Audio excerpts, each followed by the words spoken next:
Welcome to the Terrible Podcast with your hosts from SteelersDepot.com, where you can find all your latest and greatest Steelers news.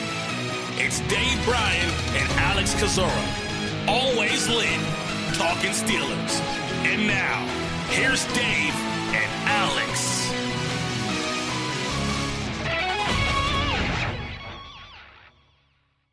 Welcome to the Terrible Podcast, Season 10, Episode 14. He's Dave Bryan, I'm Alex Kozora, SteelersDepot.com. Thanks for being with us this Friday, Steelers Nation. Just 48 hours away from Week 1 of the 2019 Pittsburgh Steelers season. We'll travel to Foxborough to take on New England Patriots Sunday Night Football. But Dave, we got our first look at football last night, and I know it's NFL 100, celebrating the 100 years of professional football, but the Chicago Bears and Packers didn't have to play like it was 1920. That was a boring game.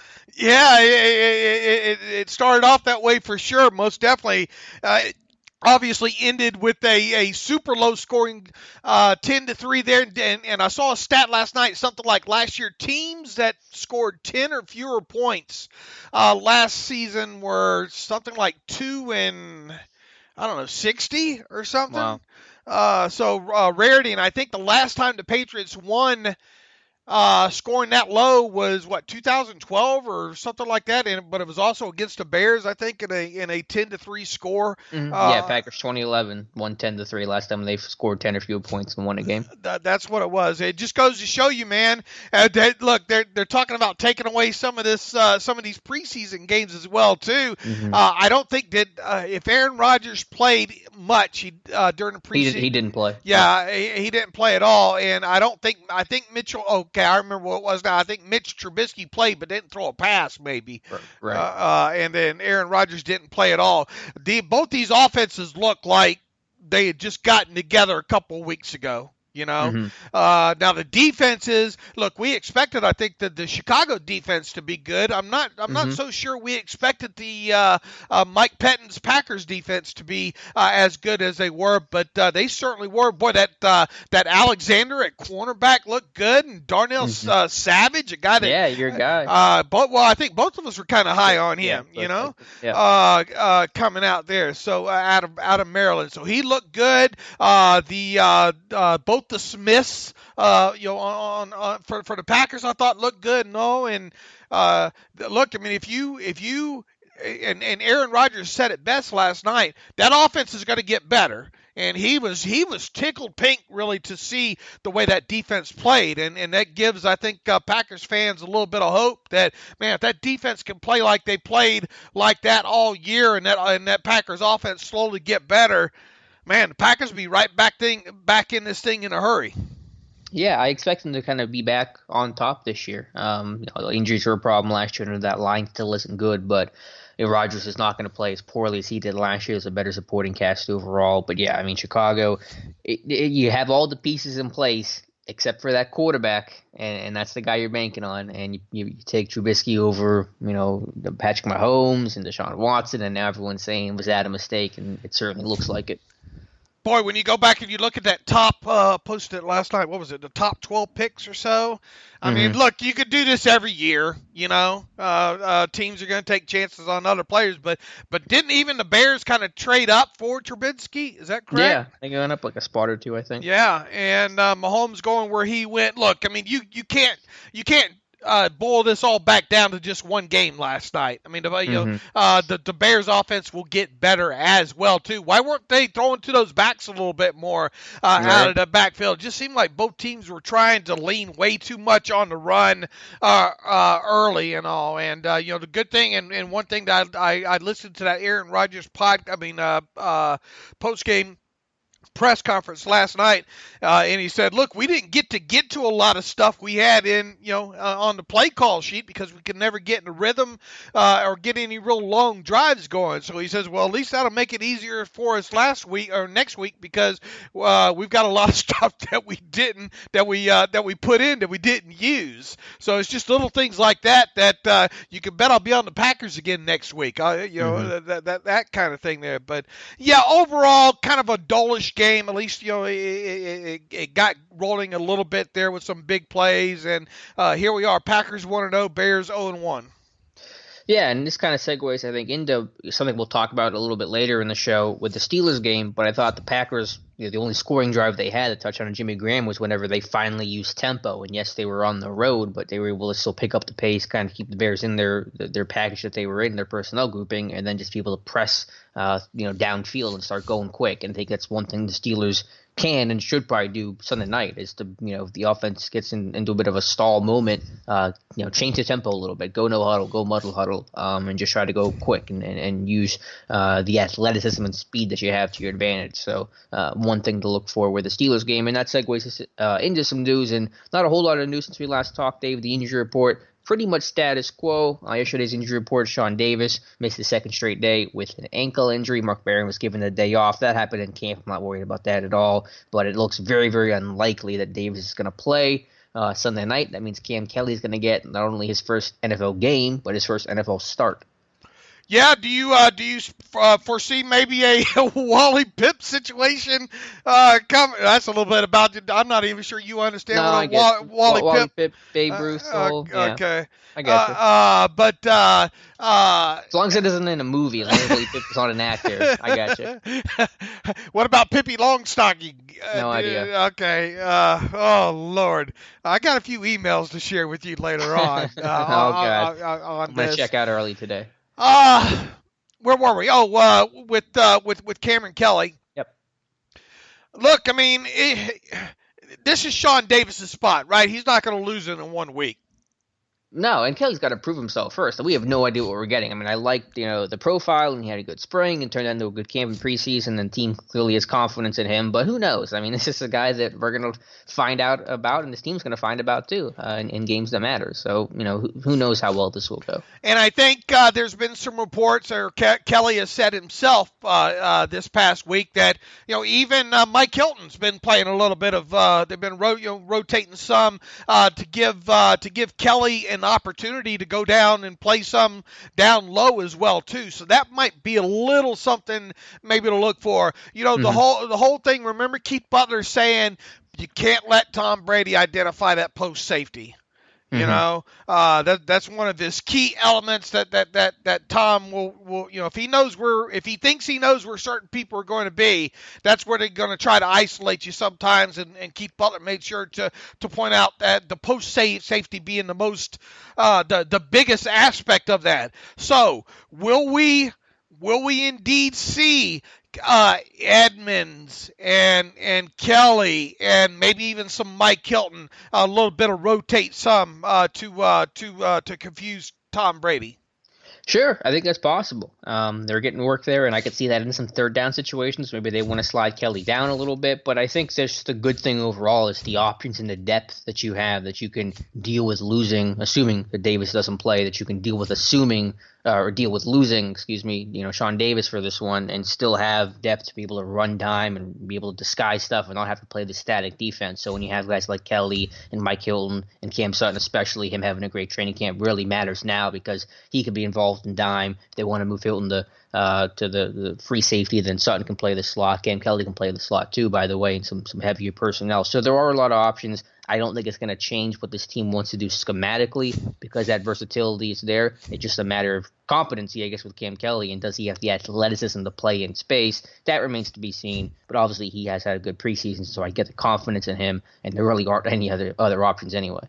Yeah, and look, we went into this week saying who's going to be on the injury report? Was it Daney going to be on the report? Well, we thought for sure, right? And I even say the other day, we think, Yeah, I mean, he's playing. Not only is he healthy, he's probably going to play. Yeah, I mean, he's not on the injury report, so you would expect him to dress, right? Yeah. Chicolo too, obviously. Mm-hmm. Yep, Chick and Daney probably get the last couple hats. So does that mean Skipper's down? Yeah, I Skipper's probably going to be down. The only one I wonder about is Gilbert. I think he'll be active. I think I did an active in my mailbag yesterday, and I think I was able to get UG3 a hat, but I'll have to go back and double check that. Yeah, we Sean Davis probably down. Banner and Fred Johnson probably down. Bugs down. Dobbs down. That's 5. Skipper 6. Who's the 7th? I think I had Lane. So it could be between Lane and UG3. Right. So going to be that's probably now. Benny Snell was evidently limping around, so we'll have to watch and see how that plays out. But he didn't show but not up. Listed, yeah. Right. He didn't show up on the injury report. And you would think if there's something going on there, he would be on the injury report for sure. So and they're probably expecting him to play on a couple of the special teams units as well. So look, we're going to have a guessing game. I think when it comes down to the seventh one, but barring anybody else being added to this report right now, as you stated, just Sean Davis and Mark Barron being on it. Fairly healthy team, really healthy team going into week one. And the Patriots are pretty healthy too. They've had Demaryius Thomas limited, Matt Lacoste limited. I'm not sure. I assume that Thomas is playing Sunday. I don't know that for a fact, but I don't think they have any major health concerns outside of obviously losing David Andrews back in the preseason and starting Ted Karras at center. And by the way, they traded for Russell Bodine, released Russell Bodine on Friday morning, so he's not going to be a factor. But they're pretty healthy overall, minus the Andrews injury. Yeah, Matt Lacoste has been out since the first preseason game, so you would have to think with him and that ankle, he'll be ready to go by this weekend. And then Demaryius Thomas only played in the fourth and final preseason game, so he might be the most iffiest of the bunch, but the fact that he's listed as limited there, I don't think Belichick's playing any games here. I think he truly is just limited. They're probably just a little bit of a hamstring twinge there with that. So and Obi say it for me. Melanfonu? Yeah, say it with me. He's the other one, but he's a backup depth guy, and I think he only dressed for something like 2 games last season for them. So not more of probably a special teams guy if he dresses in Obi there. So yeah, 2 totally healthy teams going into this thing. I should note they have N'Keal Harry on injured reserve, but I don't think he was going to play a major role. They got Josh Gordon, they got Demaryius Thomas, they got Edelman, so they're going to be good in terms of the wide receivers. Tight ends, different story, but receivers and backs, they're in good shape. Yes.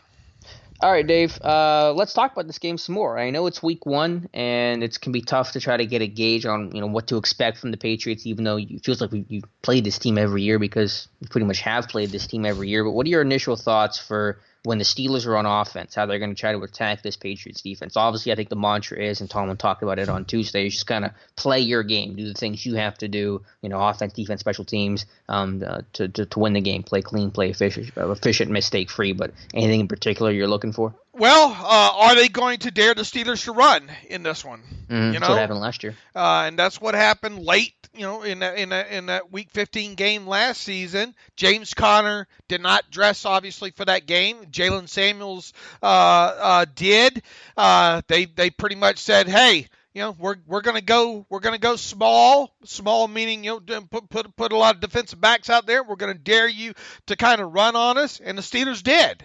A few of those toss counters. Remember those toss counters to Samuels and all, and kind of that hesitant running style of his. And he caught a couple of passes there, broke off a couple of nice runs in that game. So it's kind of one of those things. If they're gonna go small like that, why not try to run with him? Look, James Conner, obviously the better back of the two. I think you will still see, and I think Randy Fichtner talked about this during his session with the media on Thursday. They're going to make a kind of a more concerted effort, I think, to get James Conner out of the game in certain situations. Now, what does that mean? Does that mean getting Conner off the field for 5 to 7 snaps? That sounds about right. I don't, to me. But with that said, I think this is going to be a James Conner game. I don't think just because Jalen Samuels had the success that he had last season is a reason to give him 50% of the carries or whatnot. I think you go with your main guy in this one, and that's obviously Conner there. So now, do you try to maybe you and I've talked a lot about the whole 2 backs thing. How much will they have? Is this going to be a game by game thing? Yes. Might this be the perfect opportunity to do something like that? I don't know if you saw last night, but the Chicago Bears did some RPO stuff with two backs on the field.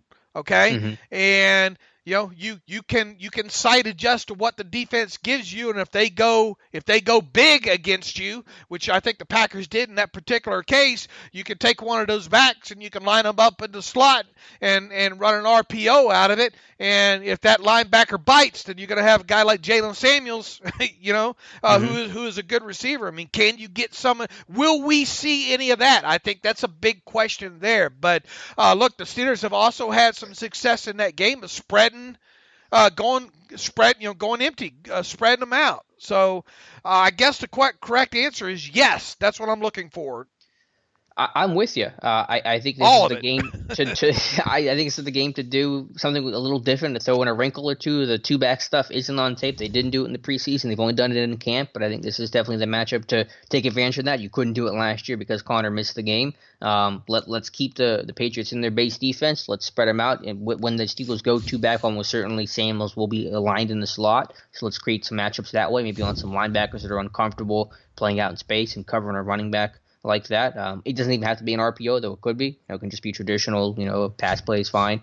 So yeah, I think you want to kind of give those little wrinkles that, things that Patriots haven't maybe game planned for, or at least haven't seen on tape and can know that they're going to get, is going to be helpful. And I agree with the second part too. Spread the field out, go empty, stretch the field horizontally. I think it helps disguise some of the blitzes they like to run, the Patriots do, and some of the stunts and things like that, and the confusion that they want to create. They like to rotate their safeties and hold their safeties late in coverage. You spread the field out, you're going to force the defense to declare itself a lot better than you would if you play things traditionally. So I think you take the page out of the last year. Absolutely.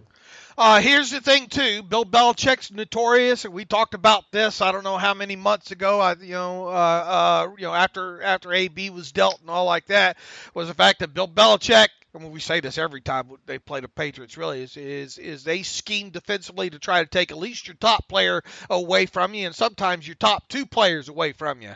With bracket, double coverage, or pattern matching, whatever. They do their best to make sure they really concentrate on those things. And last year Juju had a decent game against J.C. Jackson there. Is he going to see, is he going to see more Gilmore in this one? Possibly, right? I mean, but Jackson didn't do an awful job on Juju last year in that game.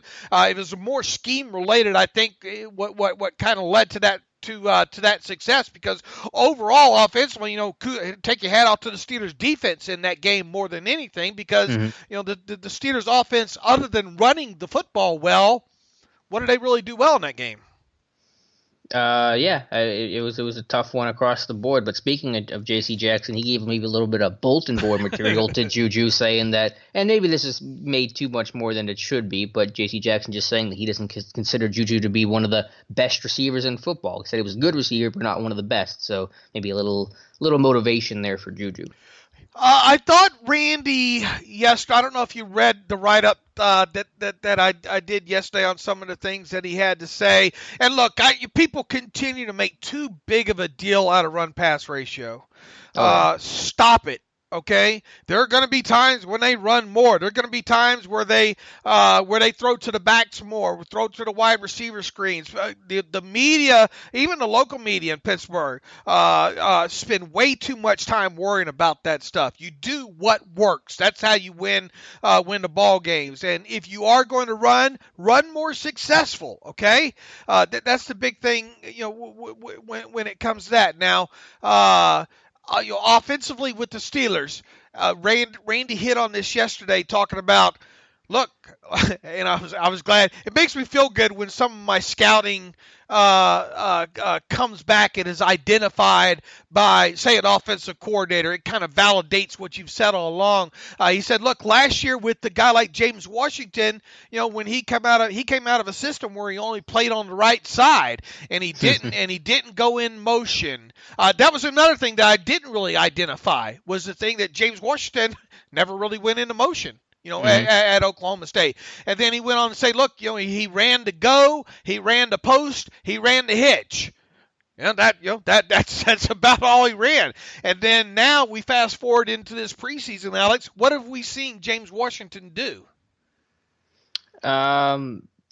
To this point, to this year, you mean? Yeah, as far as what have we seen James Washington do in his preseason work? He's lined up on Yeah. the left side, right? Yeah, he's moved around a lot. He's a lot more comfortable. He's been playing slot. He's been playing outside motion. He's playing. He can wear any hat in a particular moment for this offense now. And that helps that offense tremendously, because now it allows you to move more of these guys around. Because Dante Moncrief obviously should and has played all those positions, and now obviously when you get into an 11 personnel situation or 3 or more wide receivers on the field, you can mix and match however you feel that might present your best matchup. Now, I don't know about you. I think we're still going to see a lot of Juju in the slot. I mean, why wouldn't you? And in turn, I think there's going to be about 2 or 3 times during this game with James Washington where Ben's going to have the opportunity to go deep with Washington. And I think it's very important for Washington to win 1 or 2 of those battles.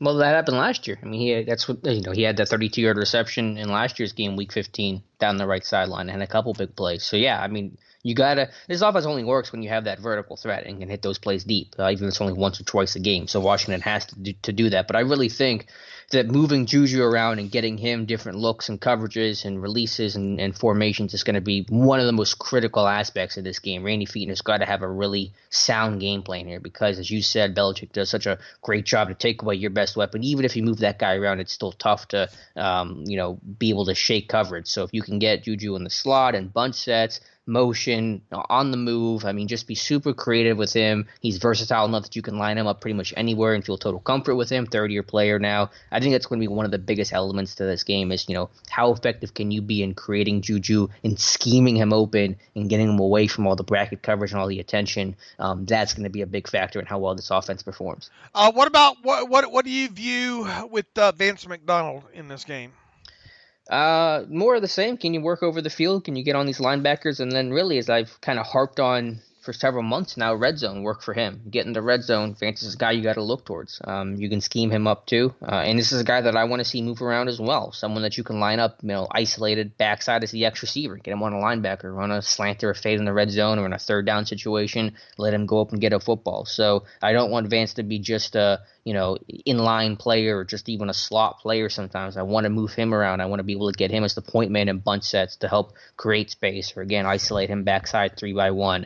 Do a lot with him for sure. I mean, again, there's a snap count issue. He's going to play probably about 60% of the snaps. You're not going to get an every down role out of him, but situationally, I think you want to be creative with him too, and just creative in general. Because I said, without AB, you have to really scheme these guys up a little bit more than you had to in the past. You have to really work harder to get these guys open just because of the attention now that Juju gets too. I mean, it just makes it that much tougher. So, the game plan that you're going to have and being able to create spaces and concepts to, put defenders in conflict, is going to be, again, I think a really big factor. Do to them what damn Tom Brady does to the Steelers. Yeah, no reason why they can't. We saw a little bit of that last year. I mean, give it back and make them pay for it, And look, I mean, what are you doing if they come out, if the Patriots come out small on the defensive side of the ball? I mean, you got to try to run. You got to take some shots early at running some power, running some pin and pulls. Those kind of things. I mean, if they're going to dare you to do it, at least early, and you don't get behind, you got to do it.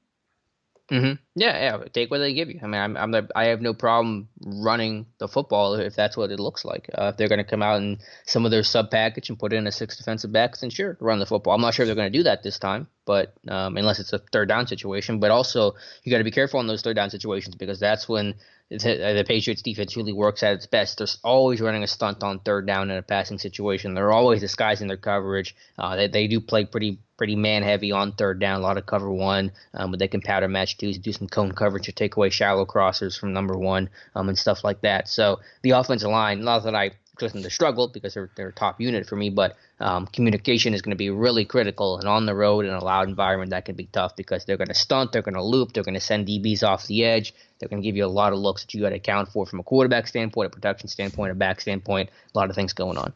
You remember late last year when it got into the playoffs and I started to recant why I was going to go with the Patriots the rest of the way because of the way their defense was coming into it to its own right there. We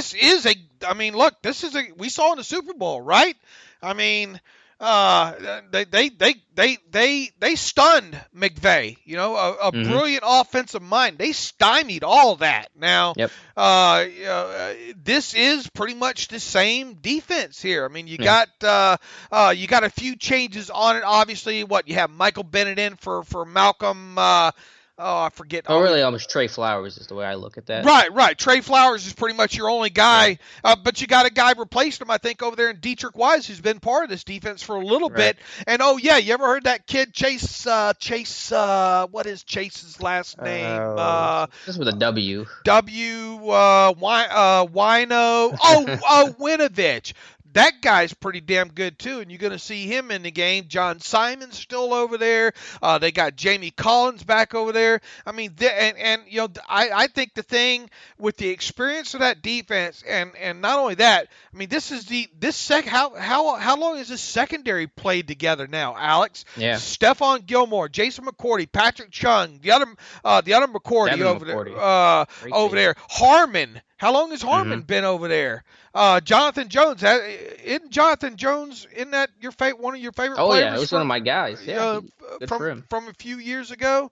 I mean, look, this is a secondary, and you want to talk about pattern matching and how key that is. I mean, we could spend an hour and a half and not get enough time of you talking about pattern matching, and how teams around the NFL defenses, generally a lot of them don't do it enough or B, don't do it well. Yeah, you got to do it well if you're going to do it at all. And one example of that cone coverage, I'll try to explain it the best I can for a podcast format. But basically, if the number one receiver runs a shallow cross, so let's say right to left, and it's man coverage, if the cornerback traditionally is playing man coverage on that crosser, he's always going to be trailing it because he's going to be late to react and behind the route the entire way. It's tough to cover. So what the Patriots do in their cone coverage, when they get that shallow cross as an alert call made, the corner will pass that off and become a zone player, and the safety to the side the receivers running that crosser to will come down and match that route and now play man coverage on that crossing route. So the safety now has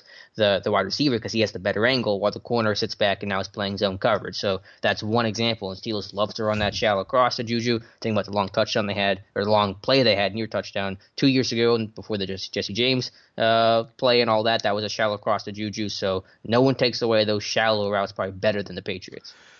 And, boy, you want to talk about that, being able to have that complete secondary on the same page. I mean, because the right hand has got to know what the left hand's doing. It lets them play complex, lets them disguise stuff the way the Steelers were able to win Week 15 because they finally had some experience and continuity with the group. The Patriots have had that for years. It allows them to open up the entire playbook. So make no mistake about it. This is a tough defense regardless of how the Steelers are going to try to attack it. That's why you're going to have to win some of these known one-on-one matchups that you know you're going to have in certain parts of the game. You have to take advantage of those. Merely running the football for 140 yards is not going to be enough in this game, You're going to have to make other plays, and I think that's probably the way Belichick's going to go into this is, hey, don't give up the chunk. Try to stop the run, as best as you can. But if we don't give up the chunk and we force them into a turnover or two, we're going to beat them. Yeah, no, I agree. So, anything else with the Steelers offense that any X factor, or any player that might have to make a play or two, like Xavier Grimble? Can Xavier Grimble make a play down the seam for a touchdown in the red zones? Anything like that? It goes back to what you and I had said. James Washington, I think you have to circle him in this one. I think maybe you have to circle Vance McDonald to some degree in this one. And maybe one of the backs providing you two explosive plays, however they need to provide them. Whether it be a design dump off, whether it be something like an RPO with a Jalen Samuels lined up. I would like to see him go empty a few times with this thing and say, okay, let's see if you game plan for this. I would like to see that, but I think you start at James Washington and you circle him, and then I think you go to McDonald and you circle him, and then kind of your backs together, needing a couple of explosive plays, be it the run or a pass out of them, and then obviously you cannot turn the football over. Yeah, of course. Any four receiver sets, Steelers really didn't start doing that until week 15 last year when they got Eli Rogers back and put four receivers on the field. Is that something you might see, or do you want to table that because you kind of know New England may be expecting that this time around? I think you got to be out. Look, there's going to be some adjusting on the fly in this thing. Both these teams are going to fill each other out, going into this thing because they're not being a lot on tape with each other during the preseason there. But yeah, I think you should. I mean, you had some success with it, right? So even if it's a back in there, Yeah, I think you could do that with a running back. I think Samuels can definitely see a role. I think there's a decent chance you see the two running backs for at least a couple snaps. I think that's one reason why they kept only 5 receivers, was because they felt like Jalen kind of functions as a sixth receiver who can do some receiver-like things in the slot, not exactly the same, but can also get some good matchups on linebackers that a receiver wouldn't see, so it all kind of washes out. So yeah, if you want to do a little bit of that, that's fine. You might see a little bit less of that because it is on tape. I think last year was a way to substitute, only having the one running back, available, with Connor and Samuels. You can have both of those guys out there now. I don't know if you want to take either of them totally off the field. But yeah, you just want to kind of throw the kitchen sink at the Patriots. You got to give them a bunch of different looks, and that's how you win. All right. Sure. I mean, look, you just don't turn the ball over, man. Don't turn the ball over. Mm-hmm. Yep, especially, absolutely. I mean, you say that every week, and that's a given, but you can't do it against, obviously the Patriots. And finish those red zone drives. That's the mission this year, top 5 red zone offense. I don't know what the Steelers were in the red zone last year, but I imagine they were pretty good in some limited opportunities. All right, flip over to the defense now, the Steelers defense. And, I mean, how do you attack this Patriots team? Obviously, this team's, this coming off a year where they held them to 10 points, probably their best defensive performance ever against a Tom Brady-led Patriots team. How do you attack this thing? Rephrase? I mean, what is the most critical factor in trying to defend Tom Brady in this offense in this one? I mean, is it the communication? Is it being able to disguise things? Is it kind of all the above? Yes. Look, we just talked about how we like to see maybe the Steelers try to do a better job of isolating and do what the Patriots had done to them. How many times over the years, you can't let Tom Brady get comfortable with what he's looking at. And look, it's a little bit misnomer to go back in recent games. All the Steelers did was play zone. That's all they did. I mean, you have to go back a couple of years since we've seen that heavy of stuff, right? Mm-hmm. I mean, we saw last year them do a much better job in you got to just disguise that stuff. And here's the thing, and it's a known thing when it comes to Brady. He likes to get that ball out quick. All right. So, I mean, you really got to do a good job on guys like Edelman and a couple of these quick release plays along those lines. No matter what you do, sometimes he's still going to be able to get that football out on early down and normal distance type situations when it comes to that. The thing is if you can thwart that running game and put them in a 2nd and 8 or obviously a 3rd and long, get Tom Brady to A, hold the football, and then B, the other thing that we've known for years is you got to get in his face, man. And you cannot, Tom Brady is the king of pre-snap stuff and getting you to identify as well too. This defense has got to be patient as far as the blitz goes. If you're going to come, you better do a damn good job of trying to disguise it. And if you don't, then you better make sure you get home in a hurry. In some of these regular down and distances, I don't know if I go after them, man. I think this front of the Steelers, this front four, is talented, and I think.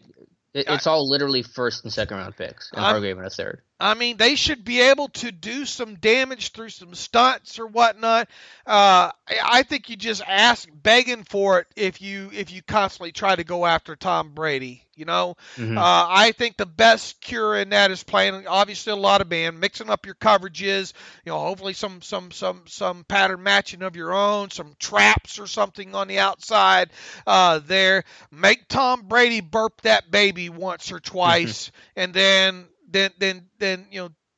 see what happens there. Get your hands up. And I think that's one thing we saw maybe on some footage coming out of practice this week. You got to make a concerted effort that when you're not getting home, you get those hands up, especially if you're an interior lineman there, because Tom will get some balls tipped at time. And a lot of times when you see interceptions of Tom Brady, it's not so much a bad throw with him as much as it is something happened. I.e. a tip ball, a deflected pass, something along those lines, or him just quickly trying to get that ball out way too soon. So you almost have to force Brady into throwing, an interception, because he's just not going to do it with a bad decision or really a forced football there. And I keep going back to 18 touchdowns, 0 interceptions for Tom Brady in the 5 previous games against the Steelers at Gillette. He's due. It's said that every time. Hasn't happened. He's due. But I think, Alex, to me, and I'll let you go ahead and take it from here. I go after him with the 4. I try to maybe rotate Javon Hargrave into some of that sub package too. And I am worried, and you did a great job along with John of breaking this down. I'll let you take it from here. Because they don't have a tight end named Rob Gronkowski here, we're going to see a lot of 2-back sets, I think, out of them with some James Devlin. And that dude is dangerous, as is whoever else they put back there with Sony Michel and James White. So tell the people a little bit about what they like to try to do defense or offensively now without having Rob Gronkowski. Yeah, that's exactly where I was going to go, because when we think about the Patriots offense, and I am guilty of this too, and it's not an incorrect assessment. We think about the passing game, we think about spreading the field out, we think about tight ends getting displaced and lined wide, and Edelman and receiver and all of those stuff. The quick game, the Patriots love to run, but they can go as old school can be. I mean, they will run. I will put $100 on. All right, I got some action coming here. I'm here. trying to reel the words back into my mouth here when I talk about any sort of gambling. But I will bet $100 they open up with 21 personnel, with two running backs, a fullback and a running back, and a tight end on the field, because that's how they open up a lot of these games. I mean, only the 49ers used the fullback more last year, and that was Kyle Juszczyk, who's kind of a much more than a traditional fullback. So James Devlin played almost 400 snaps on offense last year. Look at the Steelers game last year. The Patriots opened up with a fullback on most of their drives, at least to start the game. So their script is to go heavy, and they will run power. They can run zone. They can run a 2-back zone, which you don't see a lot with the fullbacks. They have the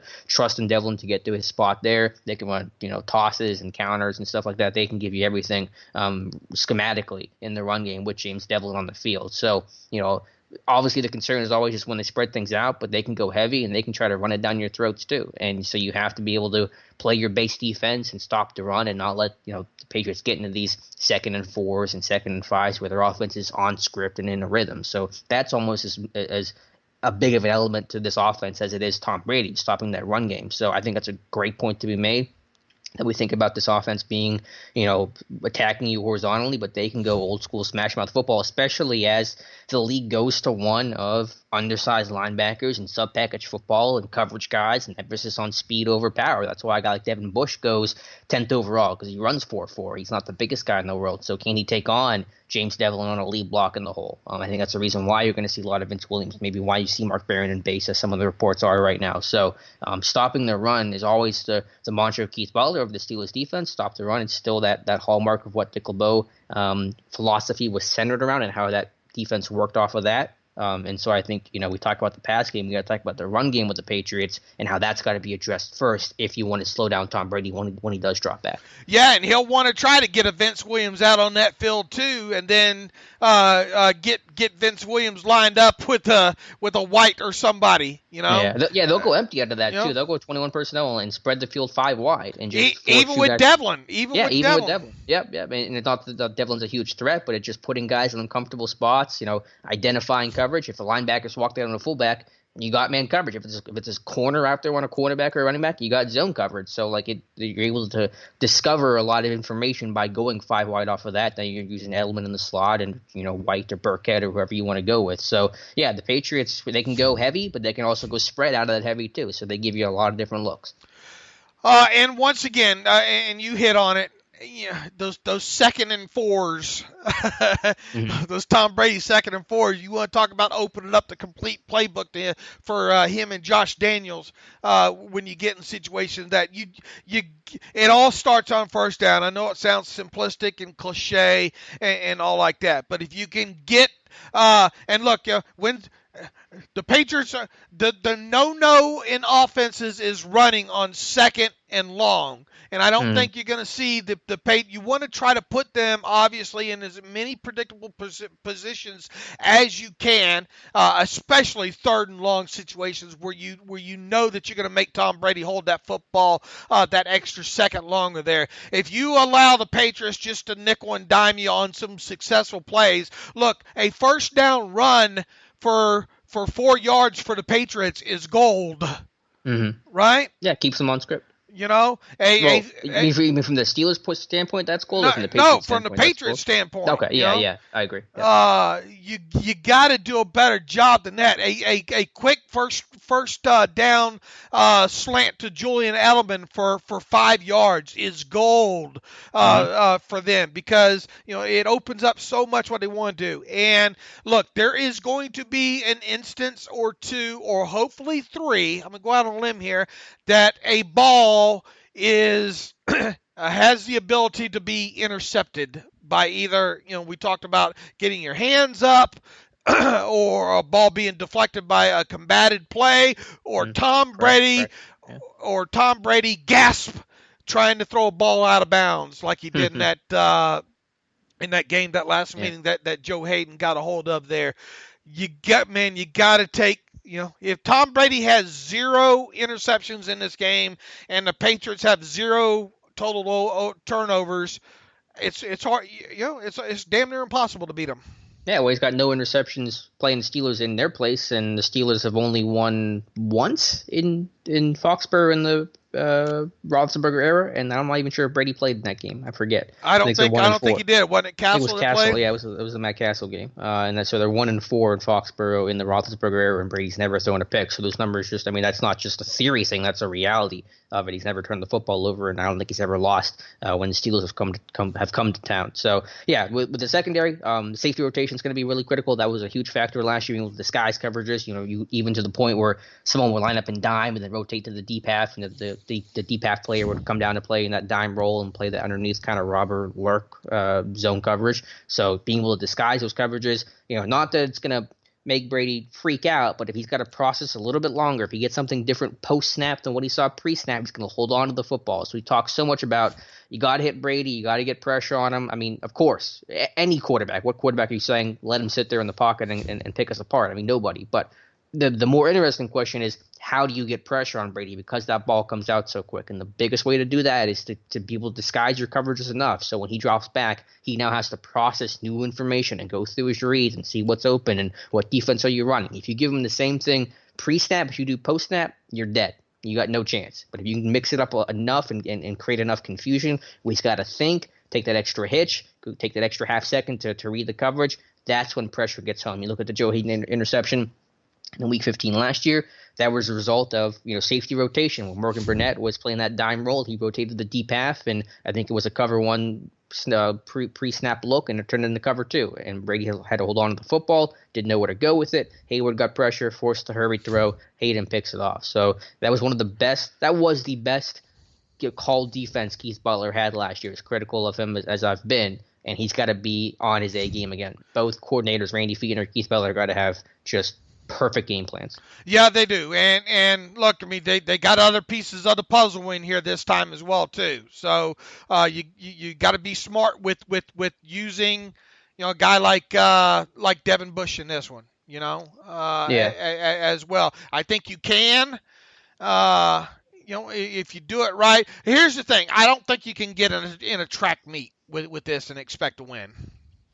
No, I don't think so. I don't think you need speed to win. They didn't need it last year. The defense is much better than last year, and they didn't need it. They won it by communication and scheme over speed. Scheme over speed to beat the Pats. Right. And what I'm getting at here is you can't – I mean, I don't think this early in the season the Steelers are built to win a 31-29 game here. Yeah. I don't think many teams are. Maybe the Patriots. Right. So that's what we're. Look, I mean, we saw last season that the scheme can get it done, but they got to execute, and they're going to have to get the turnovers and all like that as well. Mm-hmm. And to be clear, Devin Bush is going to play. He's going to play a good bit. I'm okay with him not being the guy week one because of that value and importance of communication, because of all the things this defense has to do and how they have to do it.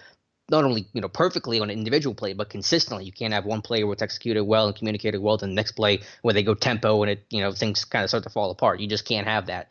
So I'm okay with a guy like Vince playing more than probably what fans will like, because the communication element is so important. I went back and looked at Tomlin's press conference from last year, and the first thing he said after that win was, I can't give enough credit to the job Vince Williams did in communicating, and that has not changed at all. It's only been not even a year since you last played the Patriots. So Bush is going to play. He's going to play a lot from week 2 on. It might be the guy against Seattle when they come to town a week from Sunday. But for this game, you got to have communication. If you don't have that, I don't care what your 40 time was, your defense is going to play slow if you're not communicating effectively. And make no mistake, this one has a easier chance of getting away from the Steelers early in the game than it does the other way around, I think. Yeah, I guess. I don't know. I don't think about that stuff too much. I'm just trying to avoid that in the first place. Okay. All right. Where do we want to talk about? Do we want to go ahead and pick this game and then talk about the Steelers season on tap? Because I think people are expecting us to preview the whole season here now. Okay. Well, let's take a short break here. We have our friends at MyBookie we want to talk about today. So let's talk about our friends over at MyBookie. Then we'll come back. We'll pick this game, talk about the season, and then go through whatever else we're going to go through today. Haha, Alex, you talked about $100 earlier. If you found $100 on the street, would you pick it up or keep on walking? Of course you'd take the money. So why do you keep picking winners and not betting on them? That's why I go to MyBookie. It's fast, it's easy, and they pay when you win. Let's face it, where you're betting is just as important as who you're betting on. I wouldn't be telling you guys to bet with them if they weren't the best in the business. They do the smart thing here. If you're going to bet this football season, please bet with MyBookie, and you can find them at mybookie.ag. Did you know you could bet on games after kickoff starts? If by the second half it looks like your bet is going to lose, you can always just take the other side. If you're the kind of guy that likes to bet a little and win a lot, try a parlay. If all your picks come in through, you multiply your winnings. And no matter how you bet, the NFL season is the best time of year to do so. Join now at mybookie.ag and they will double your first deposit. Use promo code TERRIBLE. That's terrible to activate the offer. That's promo code TERRIBLE. Visit mybookie.ag today. You play, you win, you get paid. And once again, we're pleased as much to have mybookie.ag back as a sponsor of the Terrible Podcast this year. All right, Dave. So are we picking this thing now? Is that what the should we? Well, let's do this. Let's go through all the games and give our bets, and we'll save the Steelers game for last, and then we'll talk a little bit about the Steelers. What we think is going to happen with the Steelers season this year.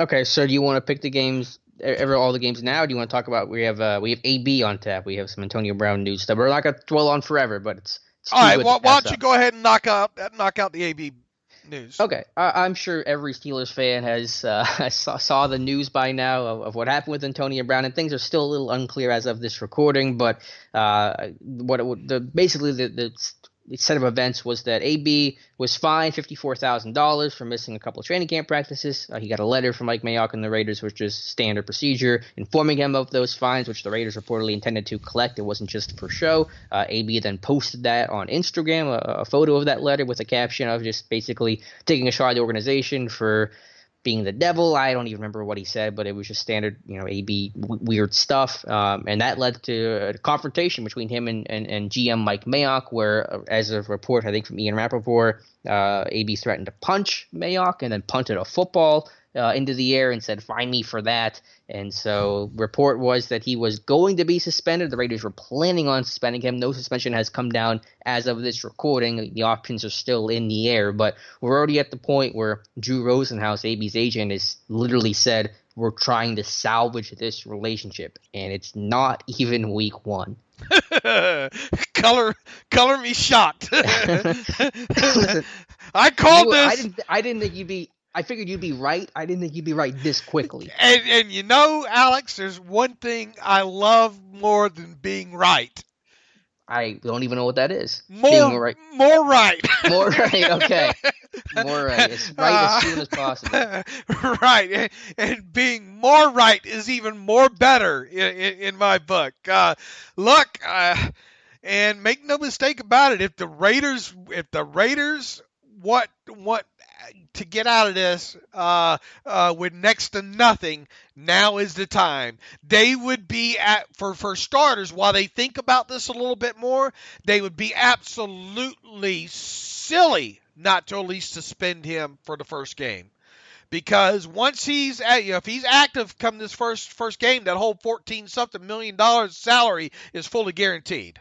Okay? Mm-hmm. So you can give yourself a little bit of, you can buy yourself some thinking time here by just go ahead and suspending him for this first week. Okay? I definitely would do that. And then I would love to be a fly on the wall between those conversations between Gruden and Mayock right now. Gruden's probably saying there's no way we can play this season without Antonio Brown. Too talented of a guy.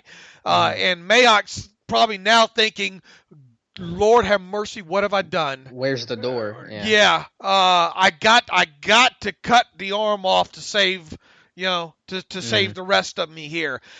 Because what have I said all along here? When's the next time? Yep. And I know Drew Rosenhaus is going to go in there and say, nothing's going on here. Nothing to see here. Nothing to see here. Move along. Move along. We'll, everything's going to be just fine. I'll talk to AB, and this is the last problem that you're going to have out of him. Well, yeah, it's going to be the last problem that you have out of him until the next problem. Which are coming at a record pace right now. From the helmet to the feet to the practice to this, just one after another. I mean, and it's not going to be the last time he gets fined. Okay. Mm-hmm. Look, these $50,000. I mean, fine. That's nothing. It's the principle that burns AB up and all like that. Look, and I put this on Twitter. I don't know, look, two weeks ago or whatnot. If it's me and I'm Mike Mayock, I'm thinking, man, I've preached about the culture and we're putting together a new attitude, a new culture here with this team. It shows in the guys who were drafted. None of that matters if you continue to let AB run this, do what he's doing. Same thing that he did, make no mistake, kind of the same thing that he did in Pittsburgh with the Steelers here. Personally, Alex, I mean, look, even with AB, is Oakland going to make the playoffs? In your opinion? I doubt it. I doubt it too. So you know what I'm doing? I'm putting him on the suspended list, and then I'm cutting his ass, and I'm saving myself that guaranteed money and all like that. And I'm taking as Kevin Colbert sold me a bag of magic beans again. Yeah. It's not only how you handle this situation and how AB views it, it's how the rest of the 52 guys in that locker room is going to view it, because all eyes are on Gruden and Mayock, because this is a new team. Mayock's a pretty new team. They've done a lot of roster turnover, which was probably fair because that roster was pretty bad. Mayock's a first-time GM. Gruden's only in his second year with the Raiders. So, this sets the tone for how this organization is going to be run under those two guys. And Mayock's had to be bad cop for most of this time. And that's apparently, AB's issue, certainly with Mayock for being the bad cop in this scenario. But my guess, and we'll see, I'm not saying this is what they should do, but I think they're not going to suspend AB. He's not going to play Monday night. I think they have him just as an inactive. They're going to try one last chance to salvage this thing and just say that if we can get him into a game and get some positive plays, maybe that'll help smooth things over for now. I'm not saying this is going to be a good strategy or it's going to work, but I don't think they go that suspension route, because that feels like the nuclear option where that you end it right there. You might as well just cut him if you suspend him. It's basically one and the same to me. But yeah, I mean, just what a mess. And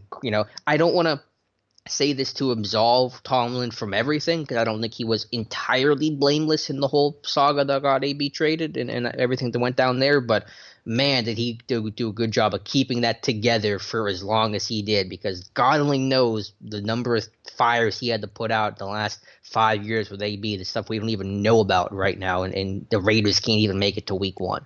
And they keep saying, well, he should have disciplined them better and all like that. How you can find this guy, and we don't know how much the Steelers did or didn't fine AB. Okay, but even if they did, I mean, all you're doing is setting yourself up for a public outburst like he just had. Okay, and it's going to make the whole thing, the snowball, worse. I mean, how do you properly manage a guy like this? Yeah, I mean, maybe there wasn't a way to do it. Again, I'm sure there were things that Tomlin wish he would have done early when these problems first came up that probably got overlooked because AB was AB, and it was worth it. But I don't know if there was ever a way that was going to solve this thing. There might have just been ways to manage it better, in the short term. And look, we've heard people say, look, we're finally starting practice, talking about the Steelers, we're finally starting practices on time, training camp practices on time, practices on time. AB's been late with the Raiders as well, too. He's late to everything. He's been late to everything, community events. I mean, if the Raiders were surprised that AB was showing up late to something, then they didn't know the guy they were getting. So should Tomlin have suspended AB for a game or two? And what happens if they lose those games? You're damned if you do, damned if you don't, if you got that guy in your team, I think. And look, I'm not absolving Tomlin altogether, but yeah, you're right. I mean, it sure did blow up in a hurry over there in Oakland, right? I mean, and some can say, well, this was going to happen anyway, and I thought it was going to happen anyway when it comes to this. Now, the question is, well, okay, so you think they don't nuclear this thing right out of the chute, all right? I don't know if they are. They aren't. All I'm going to suggest is they should, unless you want to just throw, if you want to continue to throw cap money at this thing and cash, go ahead. Okay. Yeah. I don't think that's the right way to do it. I think you nuclear this thing. All right. Let's say they don't. All right. And they go into week 1 and all. Does AB survive the whole season with Oakland? I have no idea. It's hard to be optimistic. Just because what else is going to be next? I mean, that's the crazy thing. It's just you're asking yourself not only how you handle this situation, but how do you handle the future situations that are inevitable at this point. If he gets through this season, I don't think he survives in the next season. I'll put it that way. So he's gone. I mean, yeah. And that's pretty much what I picked. Now, look, I didn't predict that he'd be gone by the start of the regular season this year, but I thought I still, I believe I said numerous times, I think him and Le'Veon Bell one and done. You still think Bell's one and done? I mean, credit to Bell. He's been quiet. Aside from this little things that get blown out of proportion, I mean, he's doing the right stuff in New York. I think he's going to be one and done. We'll see. But I've almost got half of it right. Yeah. And I was reading the Raiders Reddit page yesterday, and just like most people have turned on AB, where they're just like, he's not worth it. I'm tired of this. I can't believe this is happening. So he has almost no support right now, aside from some trolls, I think, on the Raiders forums. Right. I mean, look, there's going to be a section, and I keep going back to this incredibly talented guy, man. Yeah.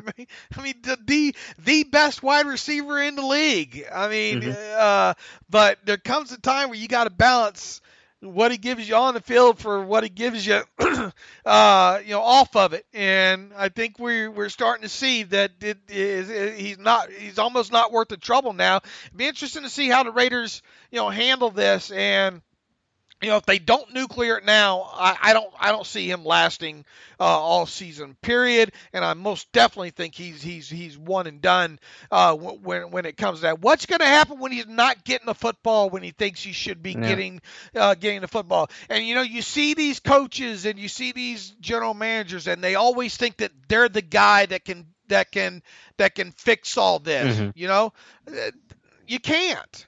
You just can't. Why do you think the market was so low? And now when you look back at what Kevin Colbert, my God, they should be throwing Kevin Colbert a parade in this honor. You mean to tell me they got a third and a fifth for Antonio Brown? Boy, they robbed the Raiders.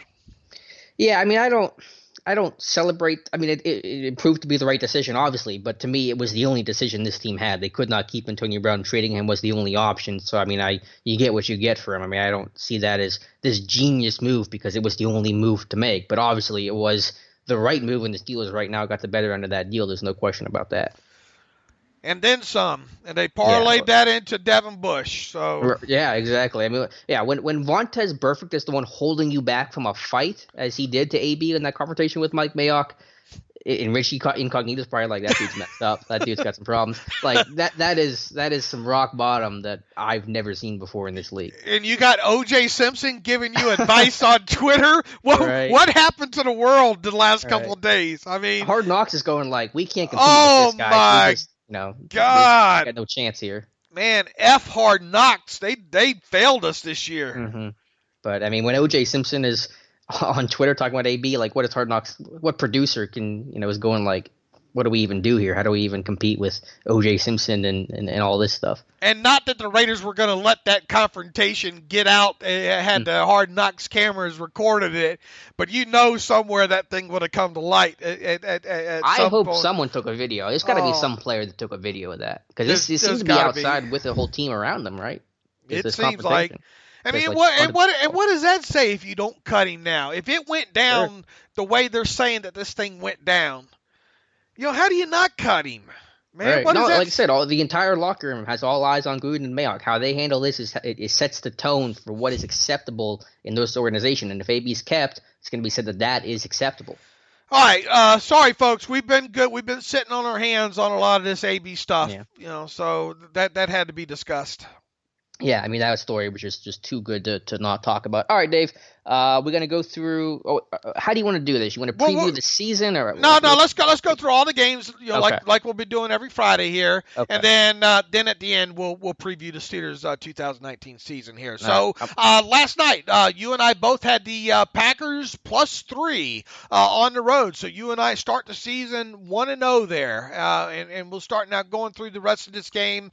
We'll save the Steelers game for last in here. But we have the Atlanta Falcons on the road against the Minnesota Vikings. The Vikings are favored by 4 points in this one. Atlanta's on the road? They're at Minnesota? Atlanta's on the road at Minnesota. You know what? Give me Atlanta on this one. I think it's going to be a much better team this year. Healthy Devontae Freeman, Matt Ryan, still underrated player. As long as Julio plays, which that situation's some weird stuff with receivers the last couple days. His contract dispute with the Falcons, but give me Atlanta on this one. Boy, that Minnesota at home, that place is going to be loud. I normally like to stick with kind of Matty Ice, especially when he's at home. He's not. I'm going to take the Vikings in this one. Give me the Vikings -4 at home. The next one we have Washington on the road against the Eagles, a divisional matchup right out of the chute. The Eagles are laying 10 at home. Oof. Big line, week 1. Yeah, I don't see that for a week one game, but I'm going to take the Eagles on that one because Washington's a mess. They got Case Keenum at quarterback. I mean, I think Geis has done well at running back, but no Trent Williams, a line that's a mess, a defense that I could only probably name a handful of players from. Eagles with Carson Wentz. Give me the Eagles to win by 2 touchdowns. Boy, the Gruden brothers might be together sooner than they think here because it just feels like the other Gruden here is time is ticking here on it. Mm-hmm. I'm with you. Give me. I know it's a big number, but give me the Eagles at home laying a 10. Next game we got, and all these lines are courtesy of mybookie.ag, our sponsor here as well too. New York Jets at home hosting the Buffalo Bills. Jets laying 2.5 in this one, Alex.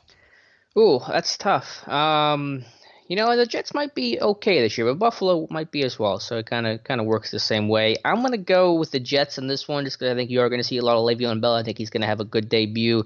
That's a close call because Buffalo's not going to be terrible either. Josh Allen's progression. You got some better receivers and John Brown to throw to him. Still not sure about that defense. It's good at preventing the big play. I'm not sure if they get a lot of big plays themselves. So long story short, give me the Jets by a field goal. I think you're going to see why Vegas is so good on this one. I think this comes down to a New York Jets 2-point win in this one. So with that, I'm going to take the Bills plus the 2.5, and I would not be surprised if this goes maybe to overtime and maybe the Bills win this maybe by a field goal in overtime there. So that one screams stay away from because I really want to get a good feel for both those teams there. All right, here's one for you. Baltimore Ravens open on the road in Florida against the Miami Dolphins, who the Dolphins right now have that feel for. We can't wait to get us a franchise quarterback. Tank for Tua. Tank for Tua. Dolphins getting 7 at home against the Ravens. Wow, no, I'm taking Baltimore all day on this one. Miami's going to be the worst team in football, and it is conceivable, although always unlikely, that they don't win a game this year. Boy, did you hear Merrill Hodge go off on the didn't mean to interrupt you, but go off on the Ravens there and talk about Lamar Jackson and how horrible he is? And I didn't hear that. Yeah, he said that on the radio that look, the Ravens can't throw the football. They're going to be in a lot of games, Merrill Hodge said this year, but it's going to catch up with them in certain points because Lamar Jackson can't throw the football. He says their passing game is they're horrendous at quarterback. I thought was his exact words there. Wow. Look, this Ravens defense, I even have questions about this Ravens defense this year. Mm-hmm. This is not the same.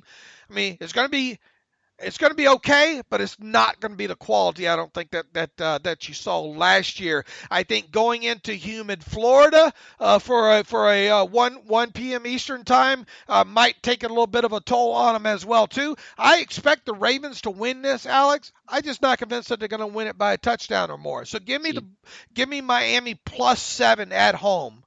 Okay. Gotcha. San Francisco goes on their own, goes across country to play the Bruce Arians-led Tampa Bay Buccaneers on this one. Weird line on this one. Tampa Bay only 1-point favorite in this one at home to open the season. Yeah, this is probably another game I'd stay away from. San Francisco with Garoppolo. What's the rust factor there? Tampa Bay looks bad on paper. I'm going to take the 49ers on this one just because that Bucs offensive line looks so atrocious defensively. They're lacking playmakers. The secondary is still poor. Kind of an ugly game. I think San Francisco wins by maybe 4 or 5 points. Yeah, I'll take the fighting George Kittles in this one as well to win straight up because just as you said, boy, Jameis going to get hurt. Yeah. He got to learn to get that ball out, man. Got to get that ball out. And I think it's going to take a little while for that to happen. Unless the only way I think San Francisco loses this one is if Garoppolo just turns the ball over a couple of times here in this one. So give me the 49ers straight up. So that means we're both taking the +1 in this one. Kansas City on the road against the Jaguars to open up. Kansas City only favored by 3.5 in this one. I smell a rat here. Yeah. What does Vegas know in that one? Obviously, you got the Jaguars getting the 3 points, and because they're the home team there. But still, I would think that the Chiefs would be favored by a little bit more than they are. But 3.5, they're favored on the road. Yep, sorry, train's rolling through. Good timing for that. Yeah, give me KC, but that is a weird line. Yeah, I'm going to take Kansas City to cover this one as well too. Foles obviously you're going to be starting there for the Jaguars and all. All right, another you want to talk about a good what should be a good game. Tennessee goes on the road to open up against the Cleveland Browns this year. The Browns, I understand why they're hyped starting this thing off and all like that, but they might be a little bit too hyped overall. Cleveland laying 5.5 at home to open the season. What is going to be the narrative should the Browns go 0-1 at home to start this thing off? I think the Browns will ultimately win this, but I'm not convinced they're going to win it by 5.5. So give me the Titans plus 5.5 in this one. Yeah, that's exactly where I was at, too. I could see Cleveland being a little sluggish to start, just trying to get all the new pieces to fit. So I think the Browns win, but I think the Titans cover. Okay, the next one we have the Rams going cross-country to play the Carolina Panthers. The Rams are favored by only 2.5 in this one. Who are they playing? I didn't catch it. Panthers on the road. Cam Newton is going to play. I'm still going to go with the Rams in this one just because the Panthers, the receiving options, still some unproven guys there. The defense still hasn't been the stoutest. Got a couple, key talent, Luke Kuechly, obviously, guys like that. But give me the Rams in this one.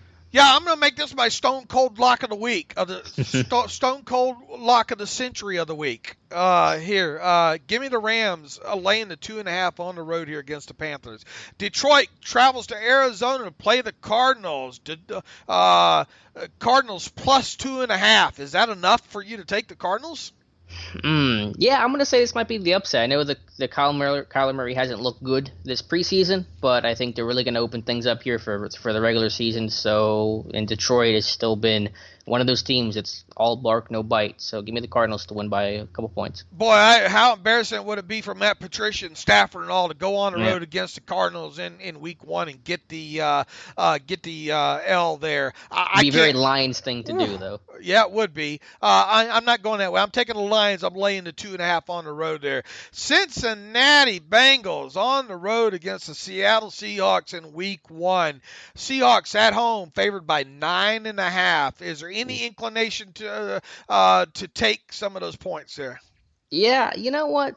Not that Cincinnati's going to be good this year, and they don't have A.J. Green in this one, but they might surprise just enough to not be totally terrible. And I know that Seattle's going to be a good team this year, but they got some problems on their own, even with the addition of Jadeveon Clowney. I'm going to say Seattle's going to win this one, but I'll say the Bengals do cover the spread. Our boy Carl Lawson's going to have a monster season. As long as they play him. They don't like to play him as much as he probably should I get know. those snaps. If they learn to play him, man, yeah. I mean, that guy is a hell of a pattern. We knew that right out of the shoot with him as well. I'm with you, Alex. I think the Seahawks win this. I think 9.5 is too much, though. Give me the Bengals plus 9.5 in this one.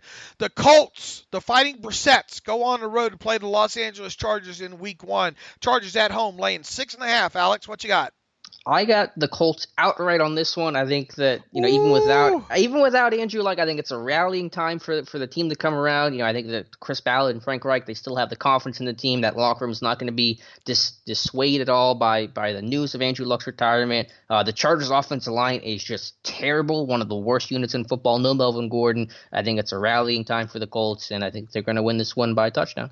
I think 7. That means the Chargers got to win by 7 to cover this one. I'm gonna probably stay away from this one, but I'll take the Chargers and I'll lay the 6.5 there. All right, the New York Giants travel to Dallas. Zeke is back just in time. Dallas Cowboys laying 7.5 at home against the Fighting Mannings. That is a pretty big line for a divisional matchup. Still, though, the Giants. As long as Eli's starting, how quickly is Daniel Jones going to appear? Week 4, maybe? Definitely fans are going to want that. I'm going to say Dallas does. I'm going to take Dallas on this one. But the Giants, they got to play Daniel Jones. If they want any sort of chance, they got to play Daniel Jones. Yeah, and I don't think you see that happen until later in the season. Much later. I'm talking maybe in week 16 or 17. I just don't think you pull the rug out from Eli just yet. And I think the longer that you can let that backup quarterback sit, the better. Okay. When it comes to that. Give me Dallas at home late at 7.5. Another game that scares me. Okay, let's see. We got some Houston Texans at the. We got two games Monday night. Houston at New Orleans. The Saints are laying 7, and the Broncos at the Raiders. This line moved. The Denver Broncos on the road laying 2. Some big lines in this week one. I'm going to say Houston covers, so I think the Saints win. Getting Tunsil is huge. I know they sold the farm for Tunsil, but to give, Watson that blindside protector is absolutely critical. Still a lot of pieces on this team. I love Duke Johnson. I think it's going to thrive in Houston. So give me Houston to cover. And then what was the line? Denver and Denver on the road laying 2. Oh, man. That's ugly. I'll go with Denver, but I don't feel too good about that one. I am going to take the Saints on the road laying the 7, and I'm going to take Saints at home laying the 7. I'm going to take Denver on the road laying the 2 there. All right, that brings us to the Sunday night game, Pittsburgh Steelers at the New England Patriots. The lines moved. It stayed at about 6.5, 6, and then moved to, I think it originally opened like 6.5, and then for a long time it moved to 6 there. A little bit of smart money starting to come in and taking that 6 points. Right now, mybookie.ag has the Patriots laying 5.5 in this one. All right, you got to give me the final score, and what side you taking here? Oh, man. Listen, the Steelers can have a chance. They proved it last year. They proved me wrong last year that they can win this game. But doing it in Heinz Field and doing it in Gillette Stadium are two different things. The history is not on the Steelers' side. I'm going to take the Patriots on this one until you prove that you can slay the dragon, as Cam Hayward said. It's hard to have enough faith. So I think it'll be a competitive game, and then obviously one the Steelers are capable of winning. But give me New England 27, Pittsburgh 20. All right, I've had growing confidence in this game for a while, slowly starting growing confidence on. I think when you look at the Steelers' schedule as well, too, look, this is going to be one of maybe 2 or 3 of their hardest games, obviously, all season here. This thing is setting up, good for the Steelers. Look, you don't have Rob Gronkowski. That's got to be worth something that you don't have to defend in this game here. You have the whole thing that's gone on with David Andrews in the center. This offense of the Patriots, I don't think is going to come out of the chute, polished as all. Now their defense is a different story. I expect their defense to be okay in this one. I think this is going to have to be, once again, a generally lower scoring game for the Steelers to win in this one. I think the odds tell us, too, Brady's due, man. He's due to turn the football over via an interception at home. I know it's hard to play the odds like that and just go with he's due as an angle. Alex, I think they can go in there, and I think they can get the monkey off their back in this one here. I'm predicting the Steelers to win this one in Foxborough 22-20. 22. Is that a Chris Boswell? Yeah, that one. Yeah. I think a field goal at the end. I think there's maybe he misses an extra pointer. I don't know. You got to get to 22. You got to get to a weird number here. I think in this one. So give me, like I said, give me the Steelers plus the 5.5, and give me them upsetting the Patriots at home 22-20 on it. I don't know. I just had this growing optimism in here, and God bless the passing of Daryl Drake and all.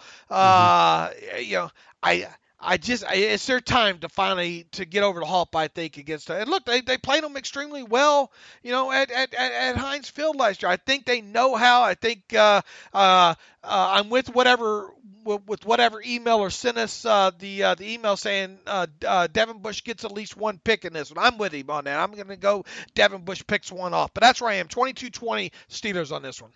Yeah, hey, I get that, and this defense, like I said, held New England to 10 points last year, and this defense is better this year than it was last year. It was not very good last year, so there is reason for optimism. Even though I picked the Patriots, and I'll get yelled at for it, and fair enough, I have more optimism in this game than I've had for maybe any Steelers-Patriots matchup ever before. And look, the over-under is 49 points. And what did you have the final score in this one, Ben?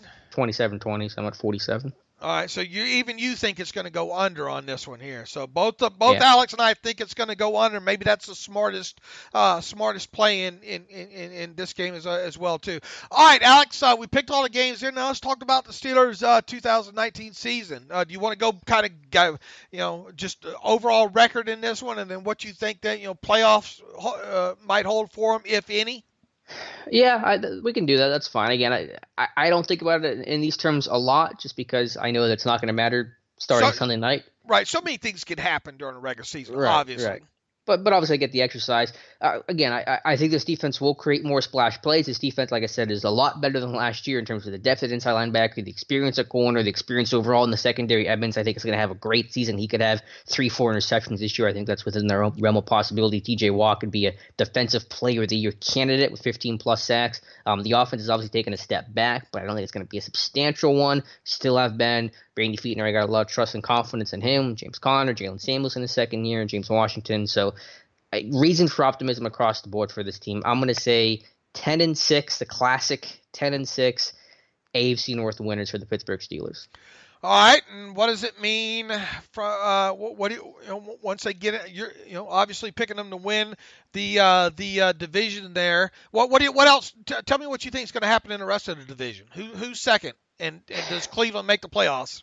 I'm going to say Cleveland gets in as a wild card, maybe at that 9-7 type. I think this AFC North race is going to be tight. It's going to go down to the wire with Baltimore. I don't want to forget about Baltimore. I don't love them this year, but they're a team that always hangs around. They have that chip on their shoulder. I don't want to totally discount them, so I think it's going to come down to the wire. I'm going to say Cleveland's 9-7, gets a wild card spot. Baltimore does not make the playoffs. They might be that 9-7 team that has a tiebreaker that gets them out. I think they're right on the edge of 8-8, 9-7. I don't think they're going to be anything better than that. But yeah, it's going to be competitive AFC North football, I think, the whole season. All right, so what happens to the Steelers once they get into the playoffs? I haven't even thought about that far yet. It's hard to predict, obviously. This AFC is still so tough with KC. You got New England, whoever else is going to emerge in this one.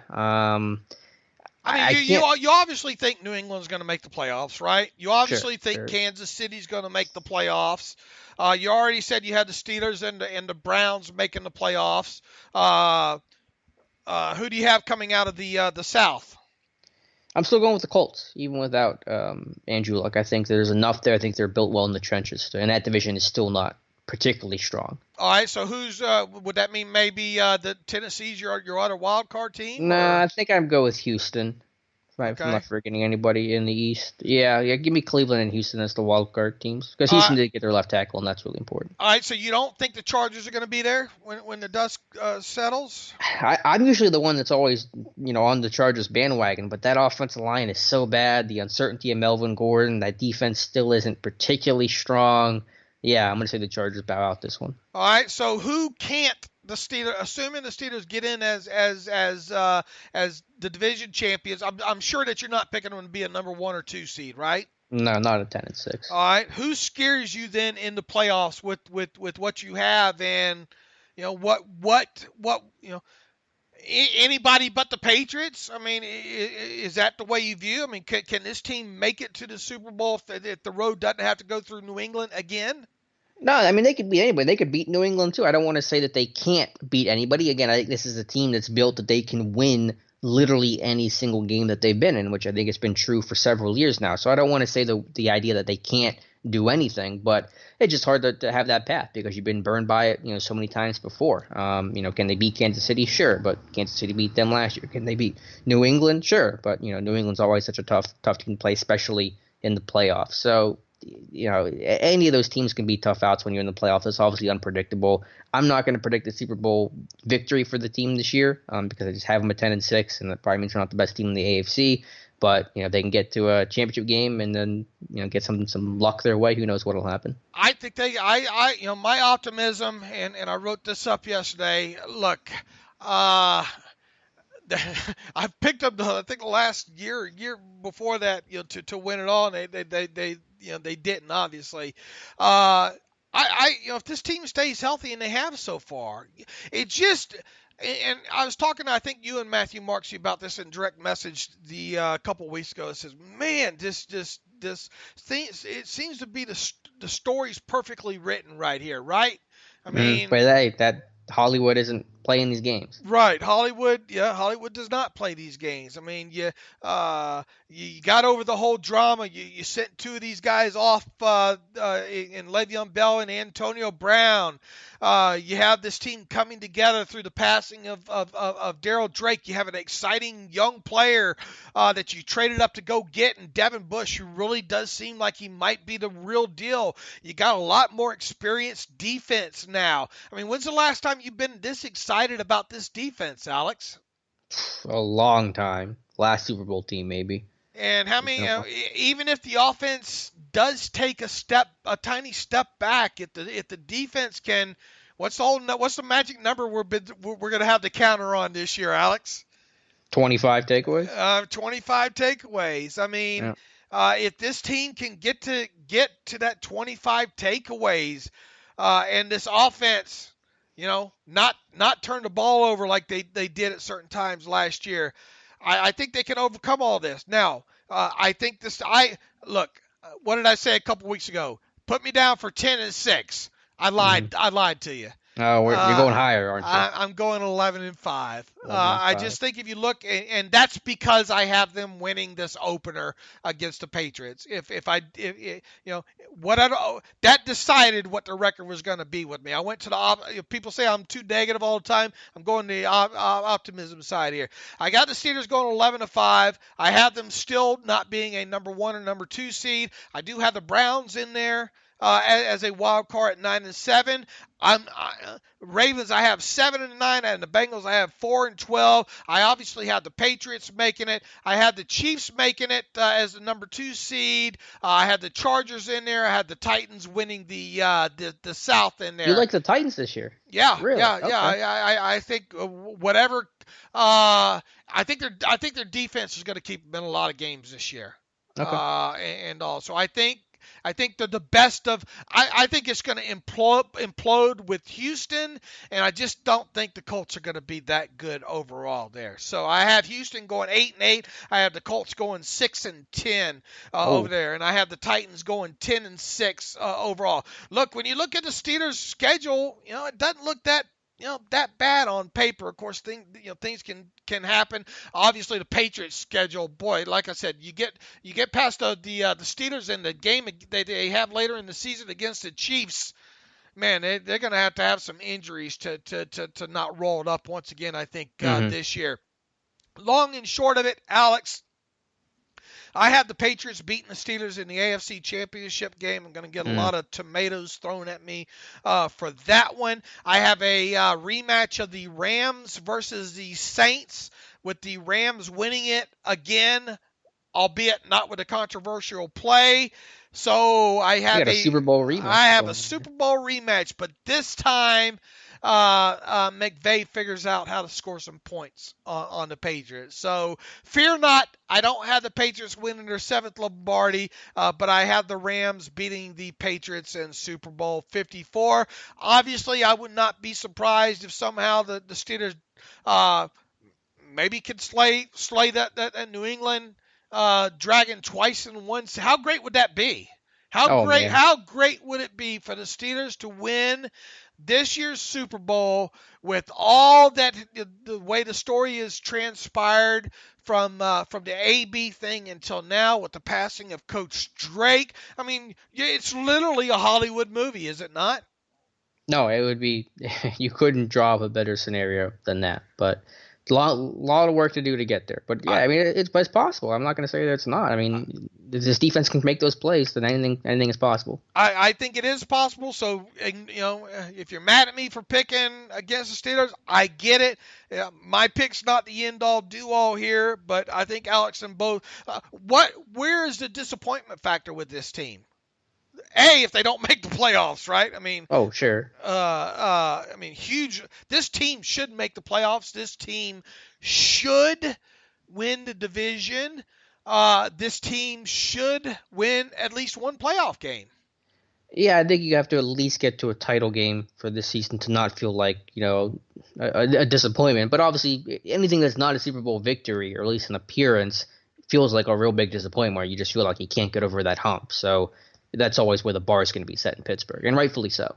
I'm with you. I mean, it's AFC Championship game or bust. I think. Yeah. I think anything less than that should be a disappointment. The way the health is of this team right now, the makeup of this team. Now, obviously, injuries can derail this thing in a heartbeat, right? But we're not going to go that route, But I think the fan base should be disappointed if this team does not at least make the championship game. But it would also be a huge disappointment to get back to the title game and then lose it again and just have that so close, so far away. I mean, obviously, anytime you lose a title game, it's going to be disappointing. But maybe the bars even just get to the Super Bowl, because you got to get to at least one more Super Bowl with Ben Roethlisberger. I mean, if you don't do that, that is a disappointment, a major one. Well, I mean, if you don't knock the Patriots, I mean, look, that's one thing that's always going to be in Mike Tomlin's resume, right?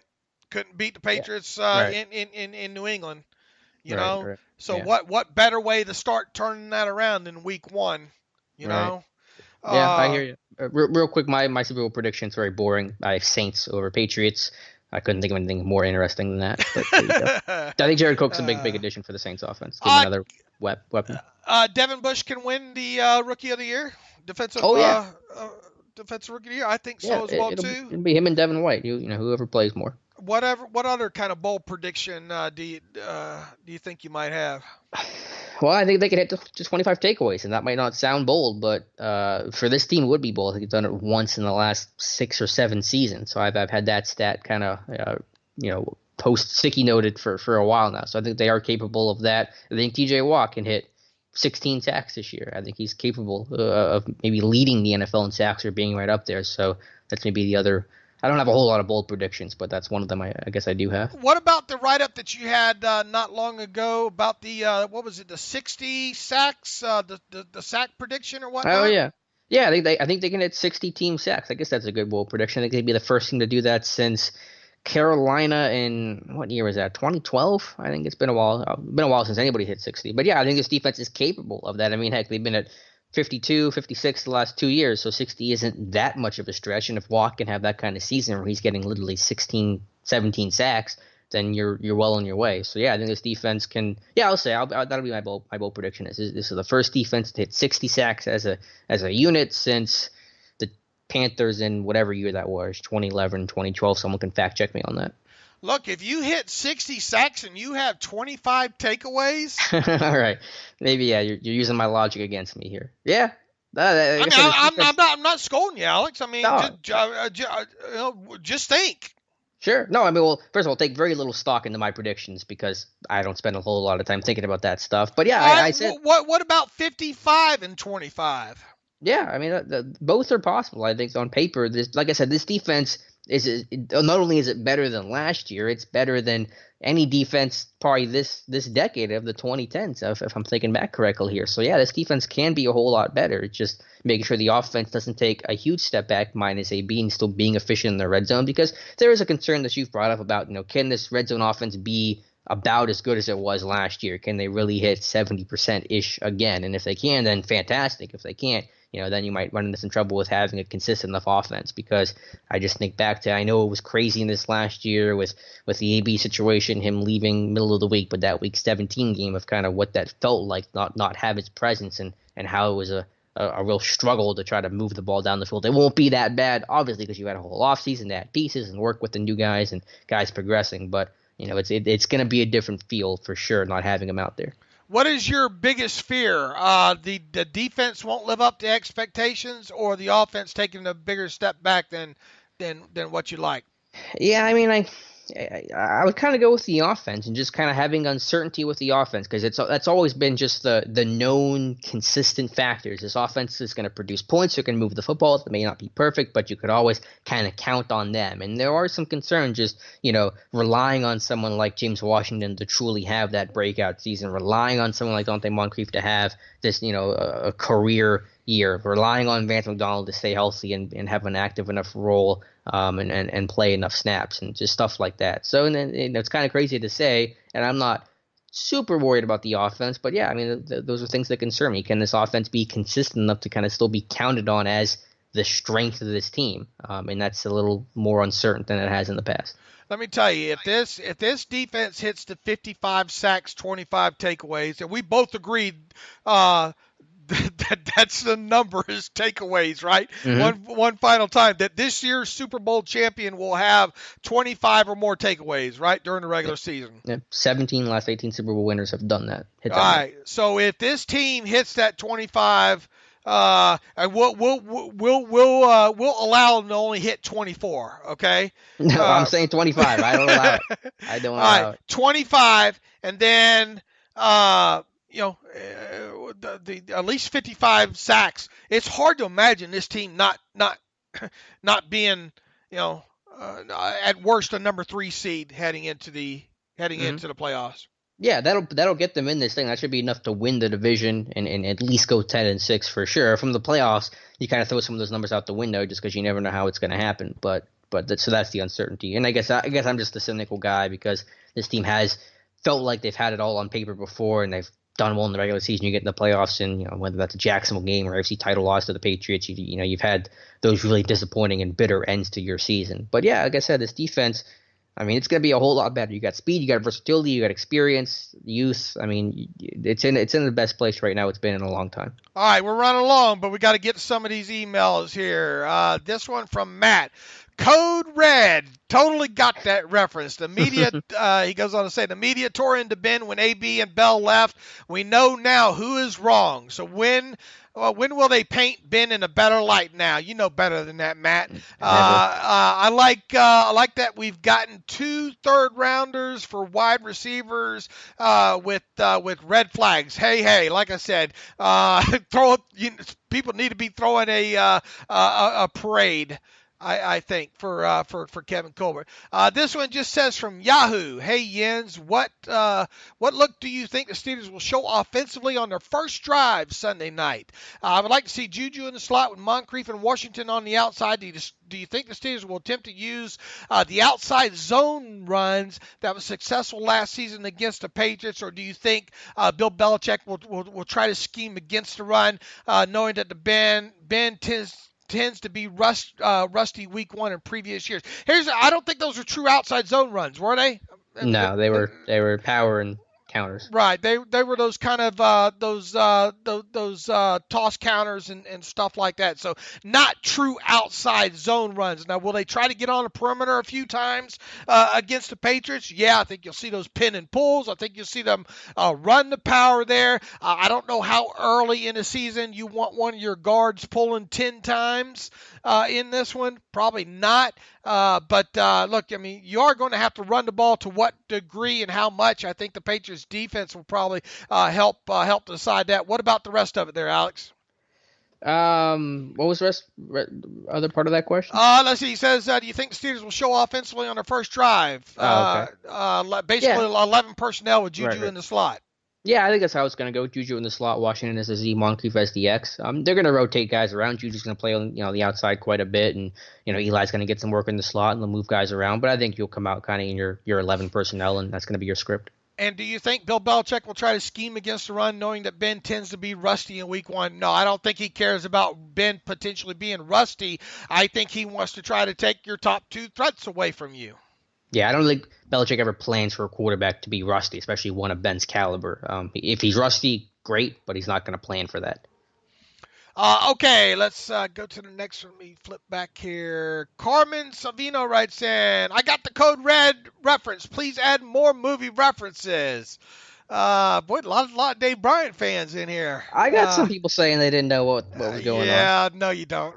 No, I literally during the show I got a DM from somebody, Tim, that said I do have to watch a few good men, but he also said juice is worth the squeeze is a totally common phrase. Okay. So a lot of support on that. All right. On the juice one. Okay. Question from Jesse Hernandez. He says, hey, Dave and Alex, love the show. You guys are literally the most detailed and objective podcast I've been able to find in the last 4 or 5 years. Thank you. I'm just curious as to which side of the ball you personally are more interested in watching versus the Patriots. That's a good question. Offense versus defense, or the defense versus the offense, and over under total yards from scrimmage with Juju 65 and Connor 100. Okay, go for it. What are you most curious to see?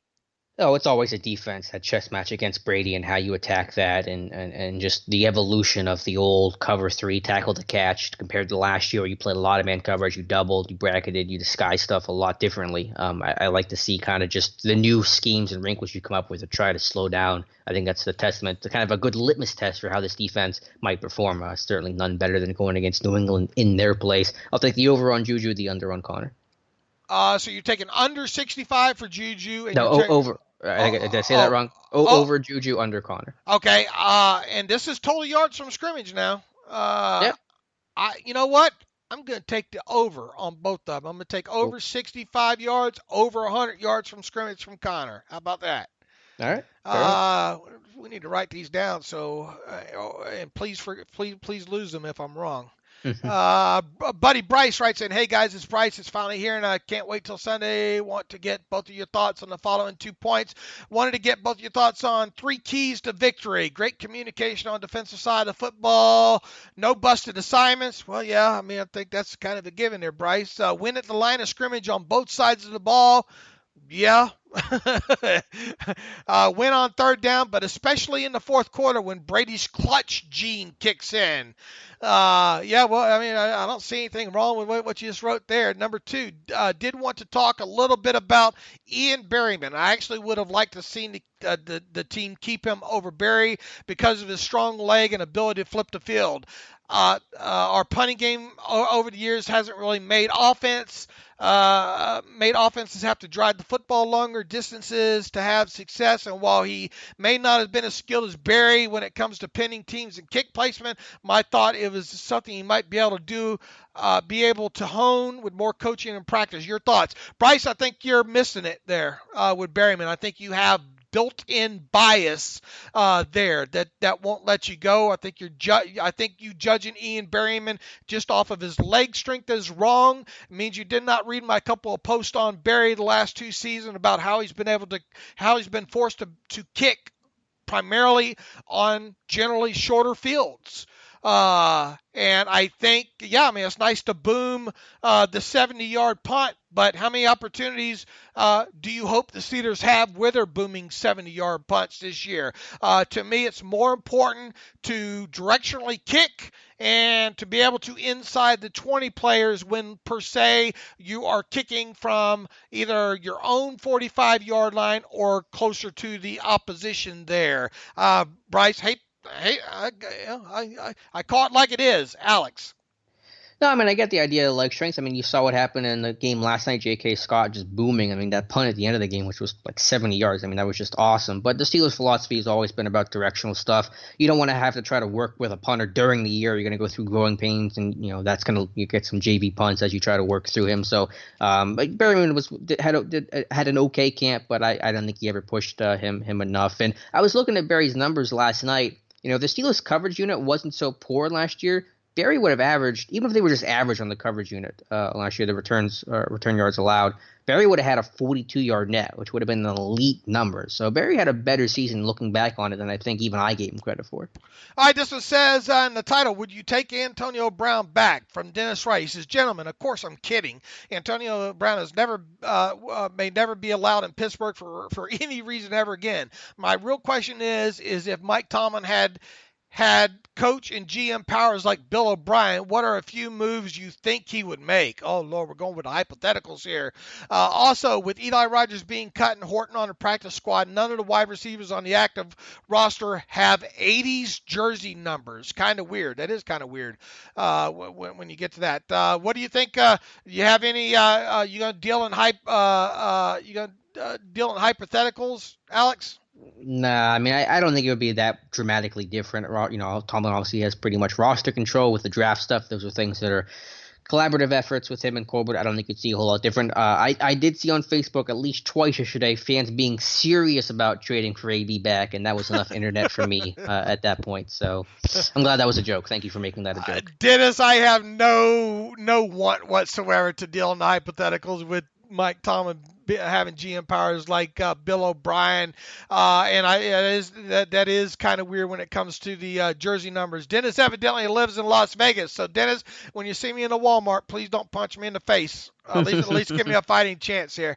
Will Hernandez writes in, AB to the Pats. Happy Friday, Dave and Alex. As much as I and all Steeler Nation love the AB drama in Oakland, what I can't stop thinking about is AB being released and then signing with the Patriots. What a nightmare. The thought of AB holding up the 7th and tie-breaking Lombardi trophy for the Patriots makes me sick. Do you think this scenario is Steeler Nation's greatest fear? Is it the greatest fear? The greatest fear, I think, is losing to the Patriots in the AFC Championship game, no matter how that happens there. Look, Alex, do you think AB would be able to tone it down enough to fit in with the Patriots? And, he's going to want money on top of it. I don't know. I mean, maybe. I mean, we've taken risks on players before, and if AB is released, then who's going to want him? I mean, that would just be uncharted territory. So I don't know. That's possible. But the good news is he won't be a Patriot on Sunday night, and you won't have to see him again until you're in the playoffs. So that's a good problem to have if that ever happens. And who knows what the odds of that are. But yeah, I mean, maybe that's possible. It certainly would feel like a Patriot thing to happen. All right, from Chris Welsh. Do you not think it's possible? Do you think there's just no chance he would become a Patriot? I don't think it would happen. No. All right. No, I don't. But you think he's going to get cut by the Raiders midseason or by? I don't think he's going to last all season. I think he could be gone here in a couple of weeks. So you're saying he might be a free agent? Right. So he's not going to sit there the entire year as a free agent. Man, Antonio Brown. I mean, as difficult as he is, some team's going to be desperate enough to be like, look, this is insane talent that we can get relatively cheap. I don't know. All right, we'll see. The important thing there is the Steelers won't have to play him until they get into the AFC. How great would that movie script even get right. on top of that? Okay. Oh my God. You beat the Patriots in the opener. Okay. The two teams go all the way to the AFC Championship, meet again. Antonio Brown is on the dark side, and then you beat the Patriots again. I mean, and then you go on to win a Super Bowl. I mean, you couldn't write a better script for Hollywood than that. My God, that'd be insane. Chris Welch writes in, I got the movie reference. Few Good Men should be a must-see for Alex. Maybe he can't handle the truth. I'm getting roasted today. Give him your Netflix or Hulu password so he can watch it. Well, it's too late now. He's going to be busy watching film right now, and not the Tom Cruise films either.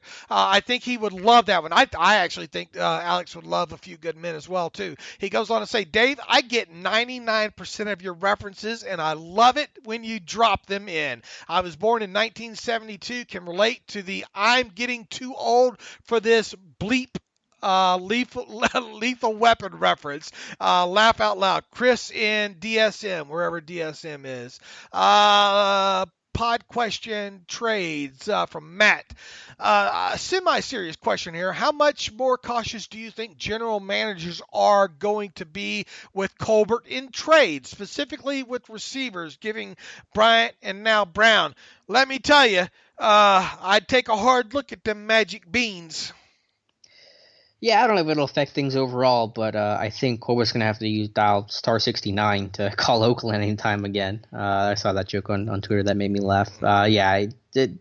Oakland's never trading with the Steelers again. I don't know about the rest of the league, but Oakland's not going to ever answer one of those calls. I want to read you this one from Carrie. It's a little long, but Carrie, I know she's been a listener and a follower, and we don't get enough. We got a lot of female listeners on this show, and we don't hear from them enough as it is. So when we get one from someone like Carrie, I want to read it. It says, Dear Dave and Alex, thank you both and the other SD contributors so much for all that you do. You've generally enriched my football life as a Steelers fan. Hear that, honey? What prompted me to write was Dave lament. This is going to turn into a Dave love fest here. Are you ready for this, Alex? No. What prompted me to write was Dave lamenting on Wednesday's podcast whether or not he should stop his cultural references. My vote is no, no, no. I was born in 1970. I'll be turning 50 in January, so I'm a contemporary of Dave's. Even though I'm a girl, I could care less about disclosing my age. There's no shame in my game. She says she loves Dave's TV references, Scooby-Doo, Rocky and Bullwinkle, MacGyver. See how much you're missing here? The Dukes of Hazzard, Dallas, Perry Mason, and my personal favorite, the original Charlie's Angels, as well as his movie references, which are too many to name. So keep them coming, Dave, and don't you dare stop. Dave, we've had to get lit keeping up with these kids. They really need to stop being so triggered by references to the past. See what I did there? Aren't they even curious about the things that shaped the generation before them? Heck, shows like Charlie Angels were a huge influence on why I eventually became a police detective. Oh, good for you, Carrie. For example, take the word DeLorean. Just think of that, of all that word implies and how much more meaningful it is to say it. I'd love to go to February 2002 to find out who's in the Super Bowl. If only I had a DeLorean. If you remove the sentence about the DeLorean, the first sentence is kind of boring. It's also boring if you haven't seen Back to the Future. So widen your horizon, kids. Anyway, I'm writing to implore to you that you keep doing you. Carry on, Dave. Get it? Carry on, Dave. See what I did there? Keep spearheading the Steelers Depot and keep cranking out the best Steelers news and content there is to be found on the net. Let the rest of them either catch up or miss out on the flavor of the outstanding cultural references that you provide. Not only that, Dave, your Twitter timeline alone can be a blockbuster. See what she did there? In and of itself. Too soon, Alex? Ha! I'll hang up and take your answer off the air. Gary, that is a fantastic email. No, that was not my wife writing writing that one either. Nate Contra writes in, hi, Dave and Alex. First, thank you for the incredible offseason coverage. I think this was your best offseason yet. Nate, thank you for that. Ben was amazing on your show. Ben Boland was amazing on your show and obviously knows what he's talking about. However, I was taken off guard by his 31-point prediction for New England. Don't get me wrong, I wouldn't be surprised if they put up 31. I just wouldn't be so bold to make that prediction given all of the New England's turnover on the offensive side of the ball and the recent early season woes, not to mention Steelers' seemingly beefed up defense. What are your thoughts? Am I taking crazy pills? I hope Alex gets that reference. Thanks for all you do, Nate Contra. I was a bit surprised to see him go that high in the points there. Bill Adams, who ordered the code red? You want me on that wall. You need me on that wall. Keep the references coming, Dave. Thank you, Bill. This must be making you sick, Alex. I am scrolling through Twitter. Dave's references. This one's from Dylan Bear. Just wanted to let you know I'm 25 and you goddamn right got your few good men. Come on, man. Men reference. Well, I mean, that's a line. He uses, he says, you goddamn right, I go order that code. Oh, I know. A 25-year-old turning against me, though. In fact, I get most of your references. Side note, I'm just hoping someone gets my Prophet on the Burning Shore reference I've been sitting on for 2 years and finally get a chance to use in week 3. It's kind of stumped me maybe on that one there. Let's see. Movie reference from Big Dog. Oh, my God, I know he's a youngin', but damn, how do you not know that quote? I'm just gonna bow out. You can read this. Yeah, you want me to stack the chairs and mop it all up here. Damian Anderson. Let's see. Hargrave trade. As the likelihood of keeping Hargrave is low, would you consider an in-season trade for a tight end or a pick? Surely he's got higher value than the comp pick. Sorry, Damien. No, I'm not trading Hargrave. End of story. No chance. I think that's enough, man. We've run way, way long here, but I mean, this is the start of the season here. We had to get our thoughts on the 2019 Steelers season in. Alex, any other thoughts before we get after this thing? Look, great off season. We've had and all. So I want to thank you for that. Training camp coverage, preseason's been awesome. The both of us, Alex. We love football. I think that, and we love Steelers football. We're pigs in slop coming up here with the all 22 and all. So we want to thank all the listeners, all the readers throughout the off season. Been absolutely records all over the place for the site and for the podcast. We love y'all. Keep the emails coming. Alex, any other thoughts before I get us out of here?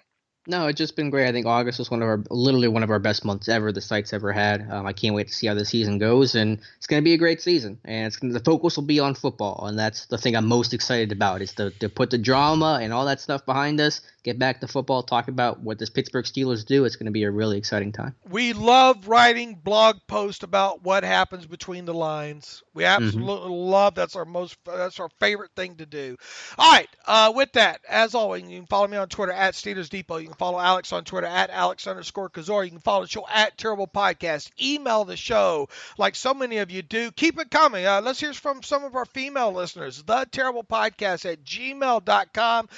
If you want to donate to the cause, do you think we do a good job? You think we deserve it? Go to SteelersDepot.com. Hit that donate button up right navigational bar. If you want if you want a ad-free version of SteelersDepot.com, you can go to the site and hit the ad-free button. And for one calendar year, and for $25, you can have an ad-free version of SteelersDepot.com. A lot of people have taken advantage of that this off season, and we thank those people for that. And we'll be back on Monday to recap the Week 1 Sunday night game against the Patriots. As always, thanks for listening to the Terrible Podcast with Dave and Alex.